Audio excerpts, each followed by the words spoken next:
You're listening to the Restaurant Operator Podcast. Get the latest restaurant industry headlines delivered to your inbox every weekday with Restaurant Operator Daily. With this one newsletter, you'll get the top stories from leading news sites like fastcasual.com, pizzamarketplace.com, and QSRweb.com. Join more than 30,000 subscribers who rely on Restaurant Operator Daily to keep them informed on the most important industry news and trends. Subscribe today at restaurantoperatordaily.com. Hello, everyone, and welcome to another episode of Restaurant Operator Podcast, a Networld Media Group podcast in which we bring you the latest news and technologies from the food industry. I'm Mandy Detwiler, editor of Pizza Marketplace and QSRweb. Today, we have Charles Wetzel, CEO of Kalibrate, with us. Kalibrate's a company specializing in providing data, software, and consultancy that helps businesses make critical decisions with confidence. Thanks so much for being with us today, Charles. Thank you, Mandy. Thanks for having me. Tell us a little bit about Kalibrate. So, Kalibrate actually started back in 1970, and it started primarily on the fuel and convenience side, or the fuel and mobility retail side, helping providers of those organizations identify where to put locations from a gasoline perspective. And as the world has evolved, Kalibrate got more and more into location intelligence, specifically with hospitality brands and restaurants and retail, to where today, a large portion of our business looks to the restaurant community and looks to identify from a global perspective who your customers are, where they're located, and the value of those customers, and how that translates into a location intelligence offering. Well, tell us about your background. So my background, not to take you all the way back, so I won't, but I started in strategic consulting, specifically for Ernst & Young. And when I got out of undergrad, telecom was really the business that you helped consult on. And over the years, just kind of was looking for an opportunity to provide a solution, or to at least a customer base that I felt added a little bit more value. And I stumbled into a company that specialized in just this and kind of what we're doing. And I learned it from the ground up. I learned understanding about first-party data, third-party data, understanding kind of the business questions that people had, and have been in this space for about 20 years now. Oh, wow. That's a long time. Well, I like to think I'm a little young, but the reality is I've been in this space for a long time. But the neat thing about all of that is, while the business questions might still kind of they're similar, there's a lot of fluidity in the space and a lot of changes. And what we've realized is that our solution, which is the analytics backbone, if you would, really has evolved and grown as companies really kind of harden their types of questions that they're wanting to do. And then also just in terms of how the businesses have evolved and changed from the early 2000s to now, and just coming through the pandemic in terms of what that means to operators and things of that nature. Well, let's get into the nuts and bolts of our podcast today. What are the main challenges that QSRs are looking to solve when they reach out to Kalibrate? I think the fundamental question, whether they're small, medium, or large, if they're reaching out to us, they're either going into markets that they're not necessarily familiar with, or they've opened up a location that has just not performed the way that they thought. Now, that opening could be it performed a lot better, or it performed a lot worse, or if it's a new location around existing locations, it could have impacted existing locations more than they thought. And so they're looking to identify who their customer is, how their customer interacts and evolves with them, during the course of the day and the evening and the weekend. They're looking to identify the purchasing behavior. Is a certain segment more similar to a dine-in customer? If they have dine-in capabilities, or they want third-party delivery? Do they want drive-through? Are they sought after just as much if they're inline versus a pad site? Those are typically the questions that we get started with, but they're typically around something's happened that just caused them to give them pause. What are some of those things that might give them pause?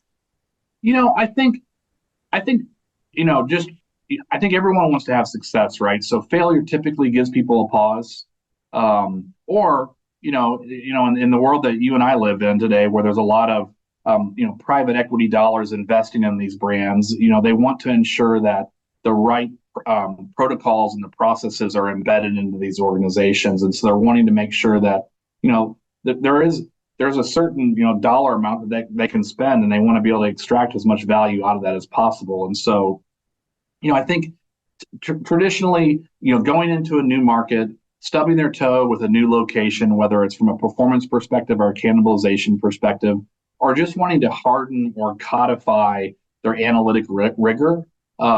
By no means do anything that we do, replaces anything. We really view ourselves as an augmentation or another tool in the toolbox.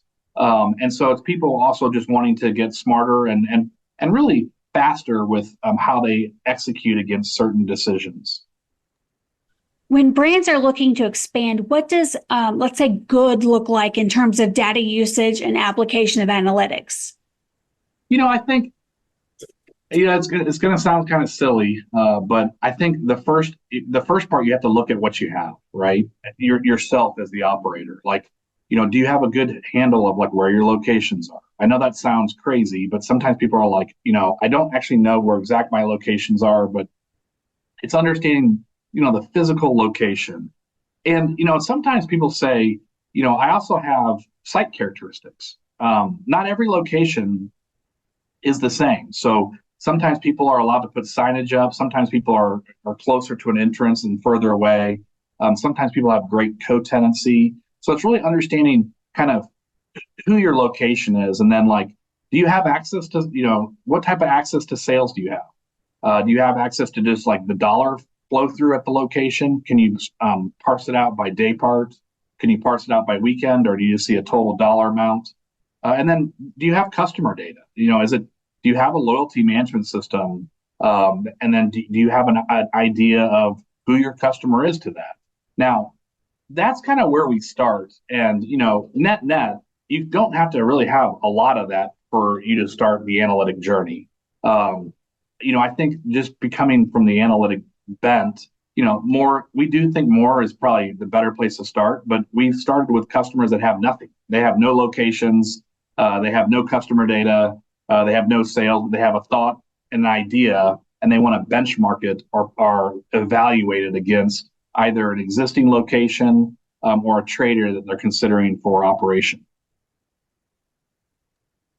So you work with a lot of operators in the QSR space. Can you tell us about a partnership that you're particularly proud of? I without coming off, too smug. I mean, we really have a lot of great relationships, and I think a little bit of us we have a lot of stories where we started where concepts have been really small and we've grown with them over time, right? Those are kind of fun because you're throwing a lot of it at it, and you're kind of looking at that, and then you have very mature brands, right? So I think in terms of kind of, if you kind of were to look at kind of a sampling of kind of who we do business with that can be seen in articles or logos or our customers actually reference us, you have really good mature global brands like Yum Brands, right? The Taco Bells, the KFCs, the Pizza Huts of the world. You have very fast growing brands that are becoming very dominant, like a Raising Cane's, and then you have brands that we've grown up with, like Dairy Queen, that are continuing to evolve, like who they are, how they kind of come to market, and like what products they have. Each one of those are a little bit different. Just being in Texas and kind of being around the Raising Cane's, the Louisiana story of that has been really neat to watch. It's an account that personally, like, I've been involved in, and just kind of understanding kind of their persona and kind of what they're trying to do. It's been a pretty exciting journey to watch. But it's also they have each one of those examples that they have great people. Like they have people that want to dive into more, and then don't just want an answer. They want to know the answer behind the answer. And I think that's actually what makes a fundamental relationship really good, especially with an analytics provider, it's someone that, isn't skeptical, but like questions and prods the solution. And what we found is that when there's that kind of give and take in terms of a working relationship, you really kind of iron sharpens iron, right? So you just codify and create a much better solution for that customer. Interactions between sales channels has been a growing topic. How can QSR operators understand sales potential across restaurants, delivery, and drive-through? Yep. And I think a little bit of that's going to differ by urbanicity. Like, if you're in downtown versus a rural area, a little bit of that's going to differ on regionality. And a little bit of that's going to differ on like, what does the competitive set do, right? Net, I do believe that you should look at the trade area and understand what the demand of that trade area is, because you can really go down a maze to identify what's the best channel, but you really should look at it from like, what do I expect that this trade area should generate from a revenue perspective, right? And then I think it's understanding kind of what's in the market, and that kind of goes back to the site characteristics.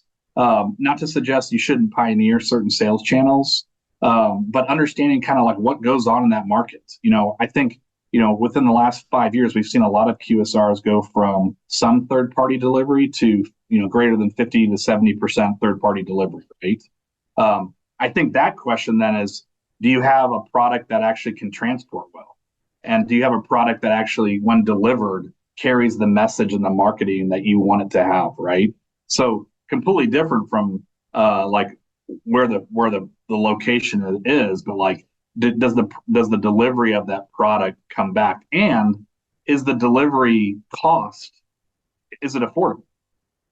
And so but I think what you're seeing right now is you're seeing a lot of experimentation, which I think is healthy.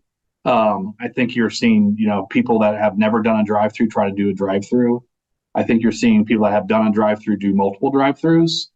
You're seeing the place that people eat shrink a little bit. You're seeing multiple options to walk up, pick up. You're seeing also kind of a demarcation between customer entry and third-party delivery entry. So you can kind of keep that user experience if someone's choosing to eat at a high level. Not that a third-party delivery individual denigrates that, but like it just kind of keeps it a little bit cleaner. You're also you're also seeing, like, especially for the ones that are doing drive-through, they're moving the kitchen a little bit closer to the drive-through, right? So they're optimizing their internal four walls, and so you're seeing a lot of experimentation. But I think first and foremost, you need to understand kind of what the trade area is getting today. You need to understand what your competitors are providing in that area. And then you need to identify whether or not that those channels are channels that, number one, you can adopt if you don't have them. And then two, the channels that you do have that that you do well would work well in that area. What's the value of sound market planning as QSRs look to grow? And what are the risks of getting it wrong? Well, I think, we've all seen it, right? We're all kind of subject to it to a certain extent. You're like, man, that's a great restaurant. That would do awesome in my neighborhood. And then you tell the waiter or the waitress or the general manager, you're like, man, this is great. You just kind of inquire from it. I think, a lot of the emerging, fast growing brands, I think a lot of them do that, right? They're like, oh yeah, I should go there. And they kind of it almost supersedes logic sometimes, right? So I think just, there's really there's multiple ways to grow, right? But if you look at it just from a simplistic way, you can grow within your existing market, you can grow from an adjacent market perspective, and then you can grow in a non-adjacent way, right? And so just to kind of use an example, let's just say it's a QSR that specializes more in like seafood, for instance, and more on the fresh side. You probably, more than likely it started on the coast. And so, what's the best strategy for that? It's probably north and south, to keep going up and down that coast. It's probably not west or east initially. And so that I think is one of those kind of fundamental mistakes, is when people kind of either go a little too fast or they go the wrong direction. And it's not necessarily, it's more predicated on gut than data, because the rule of thumb is, for every bad location, you need to have 4 to 5 good performing locations, right?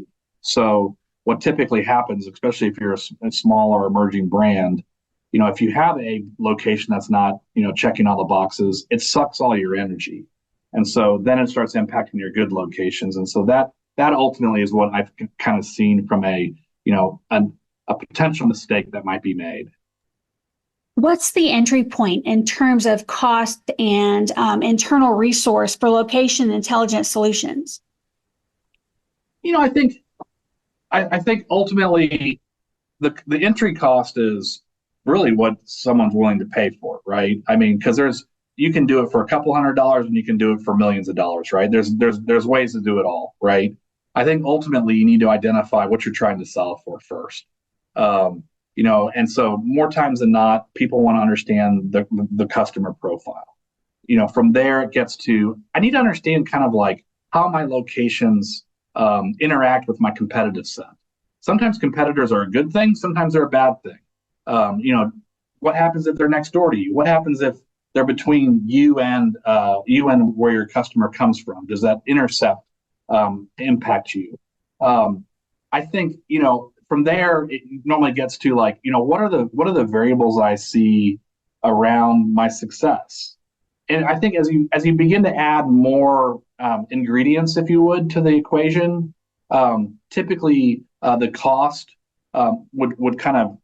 would go up as well, but typically you unlock more and more value. And so, it's definitely not my sense, but I've always heard, our customers say, boy, I know that we negotiated a really hard deal, but my gosh, you stopped me from doing that one location, and that more than paid for you. Or you unlocked a potential site that we always thought was going to be good, but we didn't know it was going to be great. And just that additional, you never get too much credit on the analytics side if it does great. You're always going to get more eyeballs at you if you say something and it doesn't happen. But normally you would expect it to be, a percent of your performance, and typically that percent is, in the single digits in terms of cost. Well, this was a lot of good information. Thank you so much for joining me today. Thanks, Mandy. We appreciate the time and the questions. And thank you to everyone tuning in. If you'd like to find out more about Kalibrate and their services, visit kalibrate.com. And don't forget to hit that subscribe button so you can get notified when new podcast episodes become available. We'll see you next time. Thanks so much.